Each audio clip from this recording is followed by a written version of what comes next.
राज्य के राजनीतिक गलियारों में दिवंगत उपमुख्यमंत्री अजित पवार के निधन को लेकर बयानबाजी का सिलसिला थमने का नाम ही नहीं ले रहा।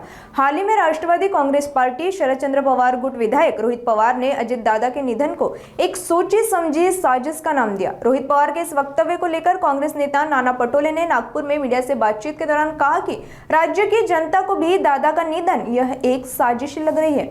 आगे पाटिल ने अजित पवार के निधन को लेकर जारी विमान दुर्घटना जांच में हो रही देरी को देखते हुए केंद्रीय मंत्री नितिन गडकरी और मुख्यमंत्री देवेंद्र फडणवीस पर सीधा निशाना साधा। सुनिए नाना पटोले इनका विस्तृत बयान। राज्याच्या जनतेलाच वाटते की हा घातपात आहे, अशा पद्धतीच्या अनेक लोकांमध्ये चर्चा आहे। मुख्यमंत्र्यांनी म्हटलं की आम्ही चौकशी लावू, केंद्रीय मंत्र्यांनी म्हटलं की आम्ही चौकशी लावू। मूळ प्रश्न आहे की याला उशीर का होत आहे आणि ज्याप्रमाणे गुजरातमध्ये झालेली विमान दुर्घटना आणि त्यामध्ये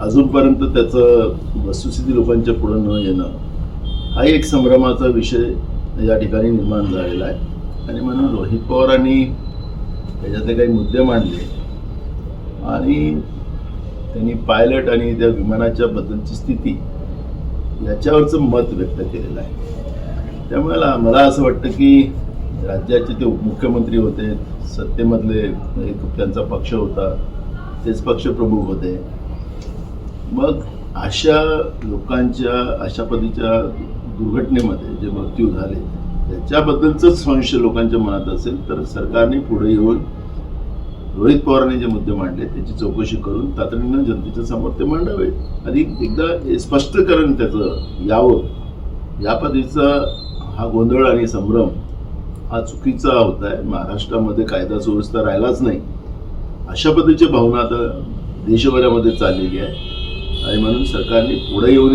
या सगळ्या गोष्टींची चौकशी करावी ही भूमिका आमची आहे। मला जे काही तुमच्या दूरचित्रवाणीवरून आणि पेपरला ज्या काही बातम्या आल्या त्याच्यावरून जी शेवटची फाईल दादानी उशिरापर्यंत ती फाईल तिथं नव्हती, ती फाईल शोधायला वेळ झाला आणि त्याच्यामुळे दादाला वेळ झाला आणि तिच्यावर सही करूनच जा अशा पद्धतीचा आग्रह गोंदियाच्या राईस मिलच्या बद्दलचा त्यांचा होता। अशा पद्धतीच्या ज्या बातम्या येतात आहे ते आता सत्य काय त्याच्यातलं काय आहे ते चौकशीमध्येच पुढे येईल आणि या निमित्तानं त्यांनी रोहित पवारांनी जी भूमिका मांडली की तिकडले जे मोठे नेते आहेत त्यांच्या आग्रहाने ते झालेलं आहे आणि म्हणून ते प्रफुल्ल पटेलवरच सुई त्याच्यामध्ये जाते आहे।